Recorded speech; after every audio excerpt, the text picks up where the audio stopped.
ይኸውልህ ብራዘር ዲስፕሊን ይኑር ላይፍ ላይ በዲስፕሊን ማመን መቻል አለብህ በስራ በተግባር ኧረ መጣል እንዴ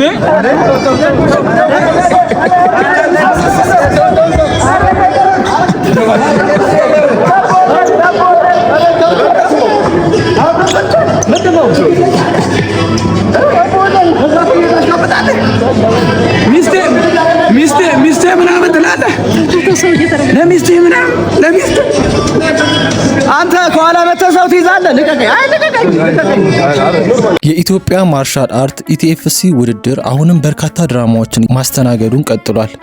ከቀለበት ውጪ ባሉ ቦታዎች የሚፈጠሩ ድንገተኛ ክስተቶችና የቃላት ግጭቶች የውድድሩን ድባብ ከመቼውም ጊዜ በላይ አሙቆታል። ትላንት የወጣው ቪዲዮ እንደሚያሳየው ተወዳዳሪው ንቃተ ህሊና ከጓደኞቹ ጋር በተረጋጋ ሁኔታ ምግብ እየተመገበ በነበረበት ወቅት ሴዶ በድንገት ከኋላ መጥቶ አንቆ ይዘዋል። ሴዶ ይህንን እርምጃ የወሰደ ሮቤል በነሴዶ ቡድን ውስጥ የሚገኝ በመሆኑና ንቃተ ህሊና ከቀናት በፊት ሮቤልን ለምን በጥፊ መታኸው በሚል ምክንያት እንደሆነም ገልጿል። ድርጊቱ በተከሰተበት ቅጽበት በትልቅ ግርግር የተፈጠረ ሲሆን አብረዋቸው የነበሩት ጓደኞቻቸውና የኢቲኤፍሲ አባላት ወዲያው በመግባት ሁለቱን አካላት ሊገላግሏቸው ችለዋል። ወንድ ልጅ አይደለህ እንዴ? ከኋላ እንዴት ሰው ዘለት ይዛለህ? ወንድነት ፊት ለፊት መጋፈጥ ነው። ኦኬ ና ካም ኤንድ ጃምፕ ግን ከሮቤል ከተረፍኩ በኋላ ይሻላል። ኮች ሳካር አንተም ከሮቤል ከተረፍኩ ዊልስ ስማ በኋላ አንተ ማሰናክል እንዳትሆን ከኋላ ይዘኸኝ እንዴት ዲፈንድ እንዳደረኩ አይተሃል? ትላንት ከዛ ካፌ ላይ ስታንቀኝ እድሜ ኩሪፍቱ ለነበሩ ሰዎች ተርፈሃል። ኧረ እባክህ እድሜ ለቲሙ ተርፈሃል። ሰማይ አንስቼ ነበር ማፈርጥ አዎ። ከውድድሩ ጋር ተያይዞ በሙዚቃውም በኩል ሌላ አዲስ አጀንዳ ተፈጥሯል። በቀሉ የተሰኘው የመጀመሪያው ሙዚቃ በሶሻል ሚዲያ ቫይራል ወጥቶ በከፍተኛ ሁኔታ መሰራጨቱና በብዙዎች ዘንድ ተወዳጅነት ማግኘቱ ይታወቃል። አሁን ደግሞ ሙዚቃ አቀናባሪ መታገስ ሁለተኛውን የሙዚቃ ቅንብር የሰራ ሲሆን በዚህኛው ስራ ላይ ደግሞ የጆኒ ድምጽና አስተዋጽኦ መካተቱ ይፋ ሆኗል። ይህም በሁለቱ ቡድኖች መካከል ያለውን ተፎካካሪነት ወደ ሙዚቃው መድረክም አሸጋግሮታል። ቤተሰቦችን ተሰናበታቸው እገልሃለሁ ቴሬኒና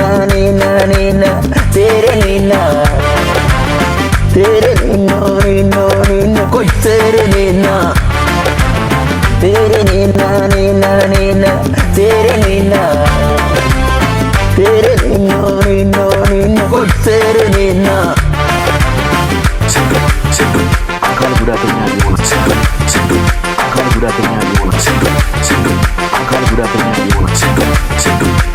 ጉዳተኛ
የተለያዩ የቲክቶክ አቀሳሳሪዎችና የሶሻል ሚዲያ አክቲቪስቶች የተወዳዳሪዎችን ቪዲዮዎች በመቅረጽና ኢንተርቪው በማድረግ ትንተና በመስጠት ውድድሩ በከፍተኛ ደረጃ እንዲጠበቅና አጀንዳ እንዲሆን እያደረጉ ይገኛሉ። እነዚህ ሁለት እውነቶች ውድድሩ ስፖርታዊ ፊልም ብቻ ሳይሆን ትልቅ የመዝናኛና የደስታ ምንጭ እንዲሆን አድርገውታል። ጋይስ ማቀሳሰራችን ቀጥለናል። ንቃተ ህሊና ከሮቤል ጋር እንግዲህ የሚጠበቅ ትልቅ ፋይት አለና ንቃት ሮቤል አንድ ነገር ብሏል። ሁሉን ሰው ከዚህ ፋይት በኋላ ስለ አንድ ጀግና ያወራል ብሏልና ለዚህ ምላሽ ምንድነው? በወሬ ጀግና መሆን አይቻልም። በወሬ ጀግና መሆን እንደማይቻል እኔ ማሳያ ነኝ። ያወራው መጥቼ ተቀጥቅጫለሁ ቴክኒክ ባለው ሰው። እኔ ደግሞ በሁሉም ነገር በልጧለሁ፣ ቀጠቅጧለሁ፣ ሰባብረዋለሁ። ይሄ ምንም እንትን የለም። ምን እንጠብቅ? ክራሽ አደርጋለሁ ልጁን። ሊትራሊ ያለኝን ፓወር እና አቅም ለማሳየት እየገባው ስላለ አጥንቱን ነው የምሰብረው። አይ ስዌር።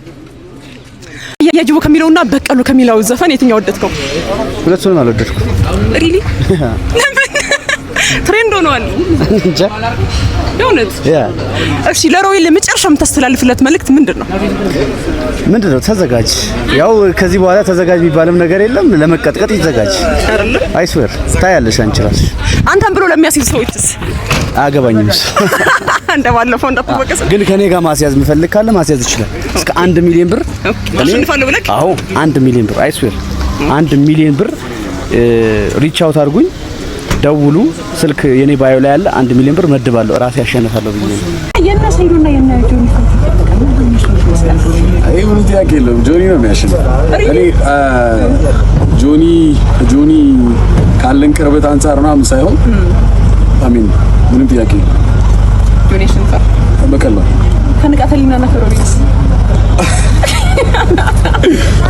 ንቃተ ህሊና አውቀዋለሁ፣ ያው ወዳጅ ነኝ። ግን ሮቤል እዚህ ያለ አብሮኝ፣ ስለዚህ የነሱ ባልፈው ይሻላል። ይቅራ እድሊስና ከቦይካስ ከእድሊስና ከቦይካ ምንም ጥያቄ የለውም። ያው እድሊስ በደንብ ጥሩ ሟይታ ያለው፣ ከዛ በተጨማሪም ደግሞ ኤምኤምኤ ከሆነ ለእድሊስ በጣም ቀላል ጌም ነው። ስለዚህ ምንም ጥያቄ የለውም።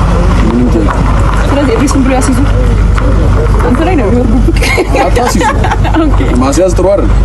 ግን 100% እድሪስና ጆኒ ያሸንፋል። ካመንክ ለምን ነው አታሲዙ ተረጨ? እንትን ነው ኃጢአት ነው አሉኝ። ባለፈው አሲዛለሁ ብዬ ነበር፣ ጆኒ ብዬ አሲዛለሁ ብዬ ነበርና አንተን ድረስ ያስይዘው ምንም ጥያቄ የለውም። ማለት እኔ እንደዚህ አሲዙ ምናምን ብዬ እንዳልኩሽ ላስት ታይም አሲዛለሁ ብዬ ብዙ ሰዎች ብለውኛል። ማር ያበረታታ ነው ብለውኛል። ግን ያው ምንም ጥያቄ የለውም። ምንም ጥያቄ ለተጋጣሚም እንደምትስተላልፍለት መልእክት? ትንሽ ቀን አለ ፋይቱ እስኪደርስ ድረስ። ስለዚህ ያለውን ቀን ኢንጆይ አድርግ። ምክንያቱም የፋይቱ ቀን ጥሩ አይሆንም። ስለዚህ ያለውን ቀን ኢንጆይ አድርግ። ስራ ምናምን ብዬ እንትን አልለውም። ስለዚህ ኢንጆይ አድርግ። ቺል ምን አይነት ቴክኒኮች ተጠቀም አሰብክ? አሜን እኔ ያው ፓንችም ሊሆን ይችላል፣ ኪክም ሊሆን ይችላል። ሁሉም ላይ ጥሩ ነኝ ብዬ አስባለሁ። ሶ ግራፕሊንግ ላይ አሪፍ ነኝ። ሜቢ ግራፕሊንግ ላይ አሪፍ ነኝ ብሎ የሚያስብ ከሆነ ደግሞ እሱ አሪፍ ነኝ ብሎ የሚያስብበት ላይ በልጭ ያሳያል። ልናቀሳስር ነው። እድሪስን አግኝተነዋል። እድሪስ ከቦይካ ወይም ከሳይመን ጋር አይደለ በጣም የሚጠበቅ ፊልም ያላቸው። ትናንትና አግኝቼው ነበር ቦይካንና እገለዋለሁ ሲለኝ ነበር። እንዲሁም ደግሞ ከካሜራ ተደብቋል ውጣ በዩ ሲለኝ ነበር። ለዚህ ምላሽ ምንድነው? ያው ሁሉም ሰው ሟች ነው። ወንድ ልጅ ግን ያው ፈርታ አይሞትም። ያው እንደማንኛውም ሰው ይሞታል፣ ግን ሳይፈራ ነው ይሞት። እኔም እሱም ሟች ነው። ቀኑ ሲደርስ ሁሉም ይሞታል። ሌላኛው ረጅም ነው እና ሳየው እሱ ነገር ቻሌንጅ ያደርገኛል ብለህ ታስብ? ከማሸነፍ ወደ ኋላ ሊያደርገኝ የሚችል ነገር አለ ብዬ አላስብም። የኔ ድክመት ካልሆነ በስተቀር ማለት ነው። ሁሉም ነገር ሪንግ ውስጥ እናየዋለን። እዛ እንገናኛለን፣ እዛ እንጨርሳለን። የተለየ የምለው ነገር የለኝም። ቦይካ ከእንድሪስ በጣም የሚጠበቅ ፋይት ነው። ቦይካ ምን አይነት ቴክኒኮች ተጠቀም አስበሃል? እንድሪስ ላይ ያው ፍሮንት ኪክ ምናምን ተጠቅማለሁ። ኦኬ እዛና ማጫወተው ብዙ መታገል አያስፈልግም። ያው በቀላል ሆነ አሸንፈዋለሁ። ምክንያቱም ያው ልጁ ቀላል ስለሆነ ብዙ የሚከብድ ነገር የለውም። ያው የምታዝዝ ሰዎች ካላችሁ አስይዙ፣ ችግር የለም። ያው እኔም ላይ ተወጣሉት። አንተም ብለው ስንት ያስይዙ? የፈለጉ ሚሊዮን ቢሆንም ያስይዙ። እርግጠኛ ነህ? አም ሹር አይበሉም። አም ፖዚቲቭ እርግጠኛ ነኝ። ቀላል ነው ብለህ ታስባለህ ድሪስ ላንተ? በጣም ቀላል። ከጆኒ ጋር ጁጁስቱ እየሰለጠነ ነውና ቻሌንጅ ያደርገኛል ብለህ አታስብም? ምንም ያ ቻሌንጅ የሚያደርገኝ ጉዳይ የለኝም። ምክንያቱም ጁጁሱ እኛ ጋርም ካልቸር ባህላዊ ስለሆነ እኛ የምንታገለው ክፍለ ሀገር ላይ ቀላል ነው። በጣም ቻሌንጅ አድርገኝ። በስንተኛው ዙር?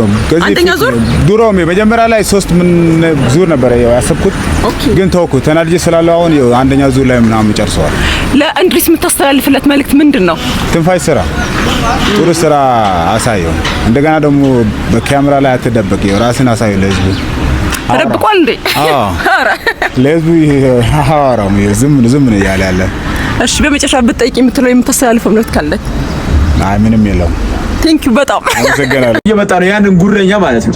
ያንን ጉረኛ ዱቄት ሊያደርገው ነው። ያው እንግዲህ ሲገባ ቦይካ is the most complete fighter in this MMA heavyweight። ጠብቁት። ከደቂቃዎች ፊት አንድ ቪዲዮ ሰምቼ ነበር። ሰይዶ ያን ከቦይካ ጋር የሰራው ቪዲዮ ላይ ማለት ነው። ሰይዶ ማርሻል ያንን ጉረኛ ሊጠበጥበው ቦይካ መጥቷል ምናምን ሲል ነበርና እውነቱም ጉረኛ ነው ወይ ደግሞ ለዚህስ ምንድነው ምላሽ? በነገራችን ላይ ስሙ ቦይካ አይደለም ሳይመን ነው። ቦይካ የኛ ስፖርት ቤታችን ስም ነው፣ አሰልጣኝ ስም ነው። ቦይካ እያለ ሰው የሚጠራው የኔና አሰልጣኝ ስም ነው የሚሆነው። ምክንያቱም ያው ተወዳዳሪ ሲያሸንፍ የአሰልጣኝ ውጤት ስለሆነ አሰልጣኝ ስም እንደሚጠራ ግልጽ ነው። ምናልባት ብዙ ጊዜ ጆኒ የሚለው ነገር አለና ብዙ ነገር ስለማይገባው እንዲህ ተቀላቅሎበት ነው የሚሆነው። ለማንኛውም እኔ ራሴን ፋይቴን ስጨርስ ማለት ነው መጥቼ በጥፊ መታሃለሁ። ኩያ አይደለም ማለት ሰይዱ ነው ወፍረህ ምናምን ምናልባት እንደዛ መስሎህ ከሆነ ይሄ ጥሬ ስጋ እየበላህ ጥሬ የሆነ ወሬ አታውራ። ሲጨርስ መጥቼ እመታሃለሁ። ልጅ ነህ፣ ለኔ ልጅ ነህ። በዚህ በስፖርት ምናምን በማርሻል አርቱ በኤምኤምኤ ምናምን ልጅ ነህ፣ እመታሃለሁ። እና ሁለተኛ እንዳፈጥን ይሄ መጨረሻ ቪዲዮ ነው ማለት ነው። ካልሆነ እንደነ ጆኒ ምናምን ሜም ምናምን አልሰራብህም፣ እገርፋሃለሁ። አረፍ ግን ተናድጄ አይደለምሽ እገርፋለሁ ግን ያልኩት የምርህን። የትላንትናው የምግብ ቤት ግርግርና የሴዶ የበቀል እርምጃ በውድድሩ ውጤት ላይ ምን አይነት ተጽዕኖ ይኖራል ብላችሁ ታስባላችሁ? የእናንተንም ግምትና አስተያየት ከታች በኮሜንት መስጫው ላይ አጋሩ። ማን እንደ ጆኒ ዶሮ ጋብዙት፣ ዶሮ ሴዶ ፈርቶ ነው